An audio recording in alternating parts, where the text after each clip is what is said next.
Vous m'excuserez parce qu'il y a des choses qui vont être redites peut-être, mais comme on n'a pas fait le discours de concert avec Madame la Présidente des Actes Histoire et Patrimoine, il y a des choses qui se répéteront. Je mets les lunettes.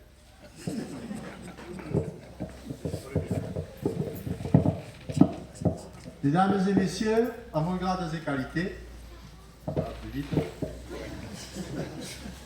Mesdames et messieurs, chers amis, c'est avec un plaisir tout particulier que j'ai pu dévoiler aujourd'hui l'œuvre dédiée à Jacques Dupont, réalisée grâce à un groupe d'amis réunis par une passion commune, la forge. C'est un lésatois, Jean Philibert, membre de l'association Les Vulcains du Sud, qui est à l'origine de cette idée. Avec Béatrice Magnier, présidente de l'association Les Actes Histoire et Patrimoine, accompagnée de Robert Marchand, vice-président, ils décident tous les trois de contacter la mairie pour soumettre ce projet et le concrétiser. Au départ, il s'agissait de forger une sculpture modeste d'une soixantaine de centimètres afin de perpétuer la mémoire de Jacques Dupont à l'approche du 100e anniversaire de sa naissance en juin 1928. Jusqu'à ce jour, une seule rue du centre du village portait son nom, ainsi que le cyclo-club du village. Au cours de l'entretien m'est venue l'idée d'exécuter un projet plus magistral, à la mesure de notre champion lésatois. J'ai donc proposé au petit groupe de fabriquer non pas une sculpture de taille réduite, mais plutôt une stèle bien plus imposante qui prendrait place sur le rond-point à l'entrée du village. L'inspiration faisant son chemin, les forgerons se sont mis au travail et ont présenté rapidement les plans et croquis à partir d'une photographie du champion en plein effort sur son vélo.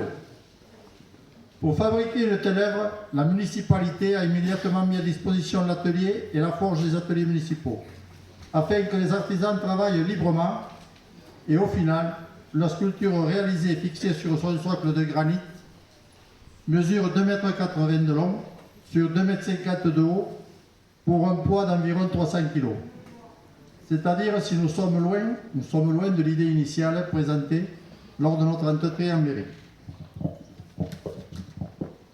Et je peux vous assurer que dès le commencement du travail en 2019, jusqu'à son aboutissement en mai dernier, les artisans ont connu énormément de doutes, de questionnements sur la manière de représenter le cycliste.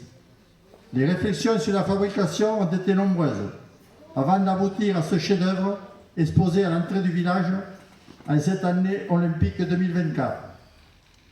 Il ne pouvait pas y avoir de meilleure opportunité que ces Jeux olympiques de Paris pour organiser cette réunion, cette cérémonie, en l'honneur de Jacques Dupont et de son palmarès sportif.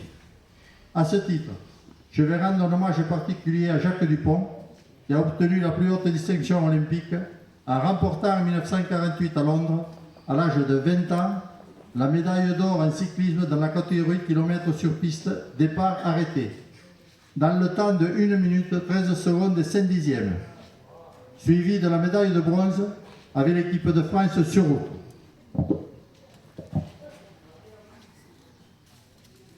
Ces Jeux olympiques étaient les premiers de l'après-guerre, avec les premières retransmissions à la télévision. Cette année-là, la France remporte 10 médailles d'or, dont 2 pour la lanceuse musicienne Michèle Ostermeyer. En août 1948, il est médaillé d'argent à Amsterdam, au championnat du monde de cyclisme sur piste. La même année, il est champion de France militaire sur route et champion de France de poursuite. Malheureusement, en octobre de la même année, un grave accident au vélodrome de Perpignan l'éloigne des compétitions cyclistes pendant 1 an. C'est au sein du club de basket de sport qu'il a pratiqué dans sa jeunesse, au Coquelicot les Atois, qu'il fait sa rééducation sur les conseils de ses médecins. Après une année de soins soutenus, il peut reprendre le vélo et retrouve enfin la récompense de ses efforts en renouant avec le succès dans diverses courses. En 1950, il devient professionnel et remporte de nombreux titres dont je citerai les principaux. Champion de France sur route en 54, vainqueur de Paris Tour en 51 et 55.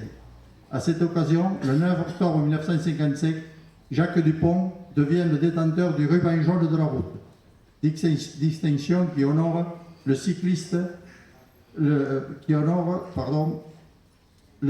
détenteur du record de vitesse sur les courses de plus de 200 km, avec une moyenne de 43 km 666 sur une distance de 253 km en 5 heures, 47 minutes et 48 secondes.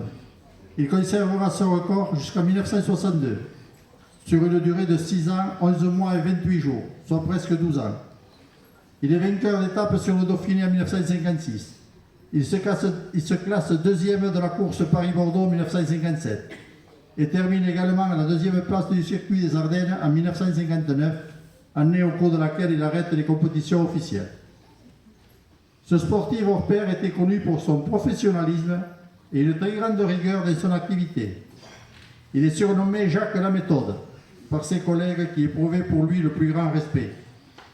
Par la suite, il travaille avec son père à la boucherie familiale de l'Esat, puis à Montesquieu-Volvestre. Et il s'installe dans les années 1970 à Cahors, où il gère une boutique jusqu'à sa retraite en 1993. Et je rajouterai qu'il s'est occupé également du club de rugby de Cahors pendant de nombreuses années. Jacques Dupont est revenu vivre à l'Esat jusqu'en 2010. Toujours fidèle à sa passion, il sillonnait les rues du village et les routes de campagne à vélo. Il est décédé le 4 novembre 2019 à la maison de retraite du Fossat, où il avait choisi de terminer son existence à la suite de quelques soucis de santé. Cette statue qui a été dévoilée tout à l'heure en sa mémoire est remarquable pour 2 raisons. D'abord pour les valeurs de l'olympisme et du sport en général qu'elle porte, mais aussi pour sa grande qualité artistique.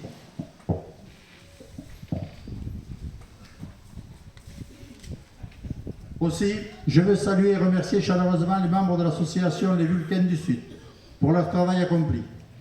Cette association regroupe une bande de copains qui viennent animer et faire partager leur passion depuis plusieurs années lors des journées du patrimoine à l'Esat. Nous leur devons plusieurs œuvres dans le village et notamment la fabrication d'une nouvelle rue en fer forgé au kiosque à musique en remplacement de l'original en pierre détériorée. Ils ont également réalisé le blason de la ville avec la devise de la République française ainsi que les initiales RF. Ces œuvres sont visibles au-dessus de la porte centrale de l'hôtel de ville sur la façade côté est. Alors un grand merci aux Vulcains du Sud, à Jean, Marc, Patrick, Eric et le jeune Louis pour leur immense dévouement et pour mettre régulièrement leur talent au service de notre village. Merci aux Lesatois qui se sont joints au groupe pour apporter leur aide à la conception de cette œuvre. Merci à Béatrice Magnier, présidente de l'association des Arts, Histoire et Patrimoine, et à ses adhérents qui ont suivi le projet de l'organisation de cet événement. Merci aussi à Robert Marchand, qui a fourni et transporté le socle de granit, à André, à Tilio, Sylvain, Robert, aux employés municipaux, aux élus de la commission de travaux, qui ont travaillé sur le rond-point et réalisé les fondations pour recevoir le socle. Merci au Fab Lab de l'hôtel d'entreprise, qui a exécuté la plaque fixée à la base du monument, ainsi qu'au syndicat d'électricité de l'Ariège, qui assurera prochainement l'éclairage et la mise en valeur de la statue. Et je n'oublierai pas de mentionner les artisans de dernière heure, certainement les plus stressantes, lorsqu'il a fallu déplacer la statue depuis l'atelier jusqu'au rond-point, en commençant par son chargement sur le camion plateau de David Ponce, le périple sous les platanes du boulevard Pasteur, son déchargement jusqu'au socle, où il a été fixé définitivement. Tous pouvaient enfin savourer le grand bonheur de l'avoir trôné au centre du rond-point, à l'entrée de notre village, dont elle renforce l'attractivité. Je suis sûr que nous tous ici présents apprécions à sa juste valeur ce magnifique hommage rendu à cet immense sportif lésatoire.